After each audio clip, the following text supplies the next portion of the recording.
രാവിലെ അനുമോളടുത്ത് അങ്ങോട്ട് പോകുന്നു. ഊഞ്ഞാലിൻ്റെ അവിടെ ഇരുന്നിട്ട് ഓരോന്ന് കുത്തി കുത്തി ചോദിക്കുന്നു. അതിനുശേഷം നമുക്ക് വിവാഹം കഴിച്ചാലോ എന്ന് ചോദിക്കുന്നു.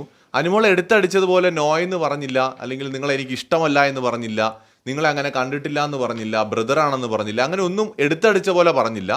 പകരം ആ സിറ്റുവേഷൻ മനസ്സിലാക്കി വളരെ മാന്യമായിട്ട് ഓരോ കാര്യങ്ങൾ പതിയെ പതിയെ പറഞ്ഞു വരികയായിരുന്നു. അതായത് തൻ്റെ വിവാഹം ഇപ്പോഴൊന്നും ഉണ്ടാവില്ല, 1-2 വർഷം കഴിഞ്ഞേ ഉള്ളൂ, അങ്ങനെയാണ് ഇങ്ങനെയാണ്, പിന്നെ എനിക്ക് ഗുരുവായൂർ ക്ഷേത്രത്തിൽ വെച്ച് കല്യാണം കഴിക്കണമെന്നൊക്കെയാണ് ആഗ്രഹം. അങ്ങനെ കുറേ കാര്യങ്ങൾ ഇങ്ങനെ പറഞ്ഞു വരികയാണ്. അതായത് അനീഷിനോട് നോ പറയാൻ തന്നെയാണ് വരുന്നത്, പക്ഷെ വളരെ സോഫ്റ്റായിട്ട് പറഞ്ഞു വരികയാണ്. പെട്ടെന്ന് അനീഷ് എണീറ്റ് അവിടെ നിന്ന് പോവാണ്. പിന്നെ അനുമോളോട് മിണ്ടില്ല, നോക്കില്ല, ഭയങ്കര ഗൗരവത്തിൽ നടക്കുന്നു. അത് കഴിഞ്ഞ് ഇത്രയും സമയം സംസാരിച്ചിട്ടില്ല. ഇപ്പോൾ അനുമോൾ അങ്ങോട്ട് പോയിട്ട് അനീഷേട്ടാ ഒന്ന് പുറത്തേക്ക് വരാമോ, എനിക്കൊന്ന് സംസാരിക്കണമായിരുന്നു എന്ന് പറയുന്നു. എന്തിന്? എനിക്കൊന്നും സംസാരിക്കാനില്ല, ഞാൻ വരുന്നില്ല, എനിക്കൊന്നും സംസാരിക്കാനില്ല എന്ന് പറഞ്ഞുകൊണ്ട് മുഖവും വീർപ്പിച്ച് ഇരിക്കുകയാണ്. എനിക്ക് പേഴ്സണലി ഇഷ്ടമുള്ള ഒരാളാണ് ഈ അനീഷ്. പക്ഷേ എനിക്ക് മനസ്സിലാവുന്നില്ല, അനീഷിന് വയസ്സ് എത്ര, 15ആണോ 18ആണോ? 15ഉം 18ഉം വയസ്സുള്ള പിള്ളേർ പോലും ഒരാളെടുത്തൊരു ഇഷ്ടം തോന്നിക്കഴിഞ്ഞാൽ അത് വളരെ മാന്യമായിട്ട് കൈകാര്യം ചെയ്യാൻ അറിയാവുന്ന പക്വത ഇപ്പോൾ കാണിക്കുന്നുണ്ട്. 38 39 വയസ്സായില്ലേ അനീഷിന്.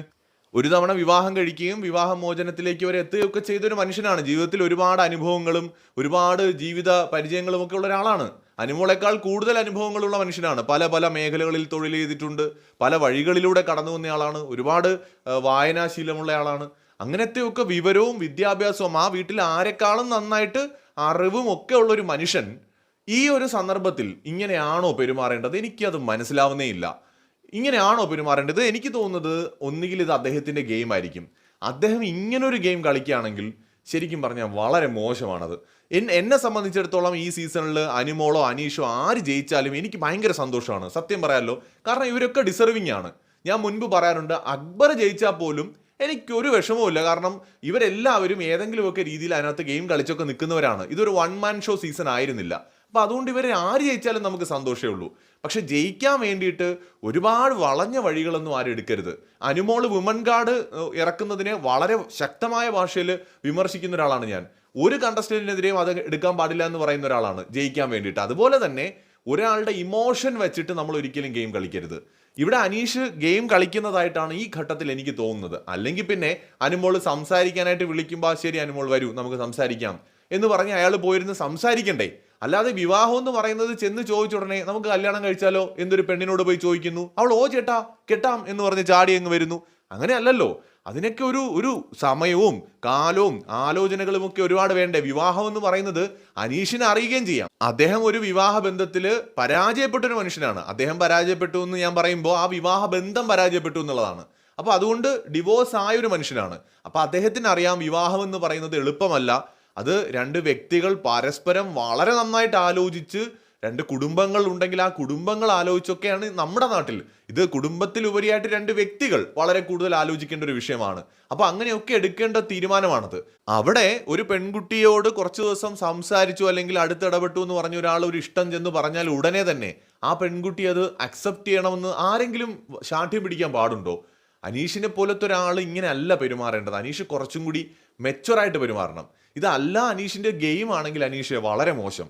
ഇങ്ങനെ ഗെയിം കളിക്കരുത്. നമ്മൾ ഇങ്ങനെ ഒന്നും ഗെയിം കളിച്ചിട്ട് നമ്മൾ ജയിക്കുന്നതിൽ അർത്ഥമില്ല. അനീഷിനെ സംബന്ധിച്ച് അനീഷിന് ഇങ്ങനെ ഒന്നും ഗെയിം കളിക്കാതെ തന്നെ ജയിക്കാൻ വളരെ സാധ്യതയുള്ളൊരു കണ്ടസ്റ്റൻ്റ് ആണ് അനീഷ്. അപ്പോൾ അനീഷ് ആവശ്യമില്ലാതെ ഒരു കണ്ടന്റിന് വേണ്ടിയിട്ടോ ഗെയിമിന് വേണ്ടിയിട്ടോ ഒരു പെൺകുട്ടിയുടെ ഇമോഷൻസിനെയും മനസ്സിനെയും ഒന്നും മുറിപ്പെടുത്തേണ്ട കാര്യമൊന്നുമില്ല.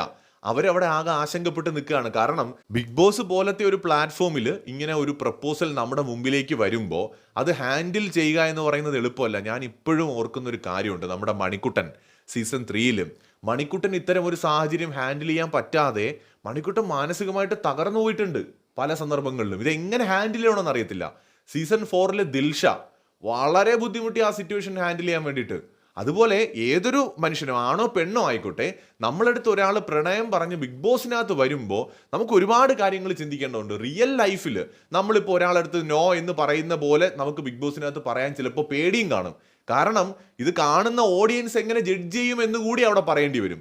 നമ്മൾ റിയൽ ആയിട്ട് നിന്നാലും നമ്മളെ പിടിച്ച് ഏറിക്കയറ്റുന്ന ഒരു സാഹചര്യമുണ്ട്. ഇപ്പൊ അനുമോള് ഭയങ്കര ദേഷ്യത്തോടെയാണ്, അനീഷേട്ടാ നിങ്ങളെക്കുറിച്ച് ഞാൻ ഇങ്ങനെ വിചാരിച്ചില്ല, നിങ്ങൾ ഇങ്ങനെ പറഞ്ഞത് വളരെ മോശമായി പോയി, ഞാൻ നിങ്ങളെ അങ്ങനെയല്ല കണ്ടത്, നിങ്ങളെ ഞാൻ എൻ്റെ ഒരു സഹോദരനെ പോലെയാണ് കണ്ടത്, ഞാനൊന്ന് അടുത്തിടപെട്ട് സംസാരിച്ച ഉടനെ നിങ്ങൾക്ക് എങ്ങനെയാണ് വന്ന് എന്നോട് ഇങ്ങനെ പ്രണയം പറയാൻ തോന്നിയത്, നിങ്ങളെക്കുറിച്ച് ഒട്ടും ഞാൻ ഇങ്ങനെ വിചാരിച്ചില്ല എന്ന് റിയാക്ട് ചെയ്ത് കഴിഞ്ഞാൽ ഒരു കൂട്ടർ പറയും അനുമോൾ ചെയ്തത് വളരെ നന്നായി എന്ന് പറയും, വലിയൊരു വിഭാഗം പേര് പറയും അയാളൊന്നും വിവാഹം കഴിക്കണമെന്ന് പറഞ്ഞല്ലേ ഉള്ളൂ, അതിന് ഇങ്ങനെ ദേഷ്യപ്പെടേണ്ട കാര്യമുണ്ടോ, അതൊന്നും മര്യാദയ്ക്ക് പറഞ്ഞൂടെ, അയ്യോ പാവം ആ മനുഷ്യൻ എന്ന് പറഞ്ഞിട്ട് അനീഷിനോട് ആളുകൾക്ക് സിമ്പതിയും തോന്നും, അനുമോളെ ഒരു അഹങ്കാരിയായിട്ടോ ധാർഷ്ട്യകാരിയായിട്ടോ ഒക്കെ ചിത്രീകരിക്കുകയും ചെയ്യും.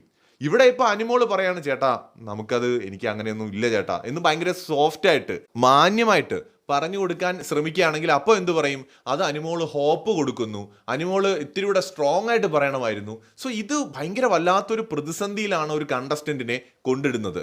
അനീഷിന് നന്നായിട്ട് അറിയാം, അനീഷ് ഷാനവാസിനെ പോലെ എല്ലാ എപ്പിസോഡും കാണാതെ വന്ന ഒരാളല്ല. അനീഷ് ബിഗ് ബോസ് അരച്ച് കലക്കി കുടിച്ച് എല്ലാ സീസണുകളും ഷോകളും കണ്ടുവന്ന ആളാണ്. അനീഷിന് കഴിഞ്ഞ സീസണിൽ എന്ത് നടന്നു എന്നറിയാം, ജാസ്മിൻ ഗബ്രി ബന്ധത്തെക്കുറിച്ച് അറിയാം, അതിൻ്റെ മുന്നത്തെ സീസണിൽ ഇപ്പോൾ ബ്ലെസ്ലിയും ദിൽഷയും റോബിനും ഒക്കെ ആയി ബന്ധപ്പെട്ട് നടന്ന സംഭവങ്ങളെ കുറിച്ച് അറിയാം. എല്ലാ സീസണുകളും കണ്ടിട്ടുള്ള ഒരാൾക്ക് ബിഗ് ബോസിനകത്ത് എന്തൊക്കെ നടക്കുന്നു എങ്ങനെ നടക്കുന്നു എന്നുള്ളതിനെ കുറിച്ച് വളരെ നന്നായിട്ടറിയാം. അപ്പോൾ അങ്ങനത്തെ ഒരാൾ ബിഗ് ബോസ് അവസാനിക്കാൻ ഒരാഴ്ച മാത്രം കിടക്കെ ഇങ്ങനത്തെ ഒരു കാര്യം ബിഗ് ബോസിനകത്ത് വെച്ച് പറയുമ്പോൾ അനീഷ് അങ്ങ് സംശയത്തിൻ്റെ നിഴലിലാണ്. ഇതൊരു റിയൽ ലവ് ആയിട്ട് തോന്നുന്നില്ല. ഇത്രയും കാലം ഉള്ളിൽ പിടിച്ചു വയ്ക്കാൻ പറ്റിയ ആ ഒരു പ്രണയത്തെ അങ്ങേക്ക് വേണമെങ്കിൽ ഒരു 9 ദിവസം കൂടി ഉള്ളിൽ തന്നെ വയ്ക്കാമായിരുന്നു അല്ലേ? പുറത്തിറങ്ങിയിട്ട് അനുമോളോടും അനുമോളുടെ ഫാമിലിയോടും ഒക്കെ അന്തസ്സായിട്ട് നിങ്ങൾക്ക് പെണ്ണ് ചോദിക്കാം. നിങ്ങൾക്കൊരു ജോലിയുണ്ട്, നിങ്ങളൊരു ബിഗ് ബോസിലെ ഒരു ടോപ്പ് 5 വന്നയാളോ വിന്നറോ നാളെ ആയേക്കാം, അപ്പോൾ നിങ്ങൾക്ക് ചോദിക്കാം. നിങ്ങൾ അത് ചെയ്യാതെ നിങ്ങൾ ഇപ്പോൾ ഈ ഷോയ്ക്കകത്ത് വെച്ച് അനുമോളോട് ഇഷ്ടം പറഞ്ഞതും പോട്ടെ, ഇനി ഒരു 9 ദിവസം ഉണ്ടല്ലോ, അനുമോളെ ഞാനിത് പറഞ്ഞതേ ഉള്ളൂ, അനുമോളൊന്ന് ആലോചിക്ക്, പതിയെ മറുപടി പറഞ്ഞാൽ മതി, പുറത്തിറങ്ങിയിട്ട് പറഞ്ഞാലും മതി, എനിക്ക് ഇവിടെ വെച്ച് ഇത് പറയണമെന്ന് തോന്നിയതുകൊണ്ട് ഞാൻ പറഞ്ഞു എന്ന് പറഞ്ഞ് മാന്യമായിട്ട് നിങ്ങൾക്ക് എണീറ്റ് പോവാം. അതിൻ്റെ പേരിൽ പിണങ്ങേണ്ട ആവശ്യമില്ല, ദേഷ്യപ്പെടേണ്ട ആവശ്യമില്ല, അതിൻ്റെ ഒന്നും കാര്യമില്ലല്ലോ. ആത്മാർത്ഥമായ സ്നേഹമാണെന്നുണ്ടെങ്കിൽ നിങ്ങൾക്ക് അങ്ങനെയും ചെയ്യാം. പുറത്തിറങ്ങിയിട്ടുണ്ടെങ്കിൽ അനുമോളും ഉണ്ടെന്ന് പറയും, ഇല്ലെങ്കിൽ ഇല്ലെന്ന് പറയും, അല്ലെങ്കിൽ രണ്ടുപേർക്കും രണ്ടുപേരുടെ വഴി പോവാം. അപ്പൊ ഇവിടെ അങ്ങിപ്പോൾ രാവിലെ ചെയ്ത് എന്താണ്, രാവിലെ ആ പെൺകുട്ടിയുടെ അടുത്ത് പോയിട്ട് വിവാഹ അഭ്യർത്ഥന നടത്തുന്നു, വിവാഹം കഴിച്ചാലോ എന്ന് ചോദിക്കുന്നു. ആ പെൺകുട്ടി പറഞ്ഞു തുടങ്ങിയപ്പോൾ തന്നെ നിങ്ങൾ കുറച്ച് കഴിഞ്ഞപ്പോൾ അവിടുന്ന് എണീറ്റ് അങ്ങ് പോവാണ്, ഒരു കാര്യവുമില്ല, നിങ്ങൾ എണീറ്റ് അങ്ങ് പോവാണ്. എന്നിട്ട് നിങ്ങൾ ഇന്ന് കുറെ കഴിഞ്ഞ് മണിക്കൂറുകൾക്ക് ശേഷം ആ പെൺകുട്ടി നിങ്ങളോട് വന്ന് പറയാണ് നമുക്കൊന്ന് സംസാരിക്കാം, എനിക്കൊന്നും പറയാനില്ല. അപ്പൊ ആ പെൺകുട്ടി പറയണ ചേട്ടാ ഒന്നും പറയണ്ട, ഞാൻ പറയുന്നൊന്ന് കേട്ടാ മതി, എനിക്കൊന്നും കേൾക്കാനില്ല. ഇത് അനീഷ് റിയൽ ആണെങ്കിലും ഗെയിം ആണെങ്കിലും അങ്ങ് ചെയ്തുകൊണ്ടിരിക്കുന്നത് തെറ്റാണ്. ഇവിടെ റിയൽ ആണെന്നുണ്ടെങ്കിൽ വളരെ ടോക്സിക് ആയിട്ടുള്ള ഒരു മനുഷ്യനായിട്ട് അങ്ങ് ഒരിക്കലും പെരുമാറരുത്. ഇത്രയും അനുഭവം ഉള്ള ജീവിത പരിചയമുള്ള ഒരാൾ താങ്കളെക്കാൾ വളരെ പ്രായം കുറവുള്ള ഒരു പെൺകുട്ടിയോട് താങ്കളുടെ അറിവും ജീവിതാനുഭവവും ആ പക്വതയും താങ്കൾ കാണിക്കണം. ഇവിടെ അത് താങ്കൾ കാണിക്കുന്നതായിട്ട് കാണുന്നില്ല. രണ്ടാമത്തെ കാര്യം, ഇത് താങ്കളുടെ ഒരു ഗെയിം ആണെങ്കിൽ, ഫിനാലെ വീക്കിലേക്കുള്ള താങ്കളുടെ ഗെയിം ആണെന്നുണ്ടെങ്കിൽ ഇത്രയും കാലം താങ്കൾ ആർജിച്ചെടുത്ത നേടിയെടുത്ത ആ സ്നേഹം, ആ ഒരു നല്ല ഗെയിമർ എന്നുള്ള പേര്, ഇതെല്ലാം നിങ്ങൾ ഒരു നിമിഷം കൊണ്ട് ഇല്ലാതാക്കുകയാണ്. കാരണം ഒരു മനുഷ്യന്റെ ഇമോഷൻ വെച്ച്, ഫീലിങ്സ് വെച്ച് ഒരിക്കലും നിങ്ങളൊരു ഗെയിം കളിക്കരുത്. അതൊരു ഗെയിം ആണെങ്കിൽ വളരെ വളരെ മോശമാണെന്നേ എനിക്ക് പറയാനുള്ളൂ. മറ്റൊരു വീഡിയോയുമായി വീണ്ടും വരാം.